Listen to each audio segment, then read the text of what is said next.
இன்றைக்கி என்ன கொண்டு வந்திருக்குன்னா, நம்ம நாட்டோட ஏழைக்கும் பணக்காரனுக்கும் இருக்கிற வித்தியாசம் தான். மேலே எழுதிக்கிறத நல்லா படித்து பாருங்கள்.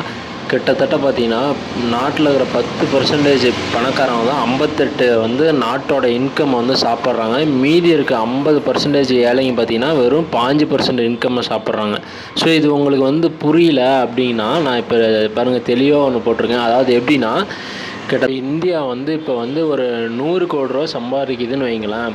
அந்த 100 கோடி ரூபா வந்து யாருக்கு வந்து போகுதுன்னு பார்த்தீங்கன்னா, நாட்டில் இருக்க 10%, அதாவது 10% ரிச் பீப்புள் இருக்காங்க பார்த்தீங்களா, அவங்களுக்கு பார்த்தீங்கன்னா 58% போயிடுது. மீதி இருக்க காசு பார்த்தீங்கன்னா கிட்டத்தட்ட பார்த்தீங்கன்னா 50%, அதாவது லோயஸ்ட் பீப்புள் இருப்பாங்களே, மிடில் கிளாஸு, புவர் பீப்புள், அவங்களுக்குலாம் பார்த்தீங்கன்னா மீதி இருக்க 5 கோடி ரூபா போகுது. 100 கோடி ரூபாவில் 58 கோடி பார்த்தீங்கன்னா ஆல்ரெடி பணக்காரனாக இருக்கவனுக்கு போகுது. மீதி இருக்க க்ரோஸில் பார்த்தீங்கன்னா 5 கோடி ரூபா 50% பார்த்தீங்கன்னா புவர் பீப்புளுக்கு போகுது. கிட்டத்தட்ட நீங்கள் யோசிச்சு பாருங்கள், 50% புவர் பீப்புள் வந்து இப்போ 5 கோடி ரூபா பிரிக்கிறதும் 10% ரிச் பீப்புளுக்கு வந்து 58 கோடி வந்து போகுது, இந்த கணக்குப்படி பார்த்தா.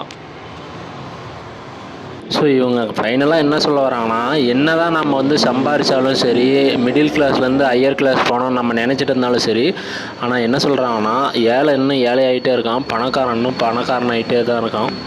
இதை தான் வந்து இவங்க சிம்பிளாக சொல்கிறாங்க. எப்போ கிட்டத்தட்ட பார்த்திங்கன்னா 2026லேயுமே இந்த ரெக்கார்டு தான் வந்து பேஸாக இருக்குது அப்படிங்கிற மாதிரி ஒரு ஆய்வில் வந்து தகவல் விட்டுருக்காங்க.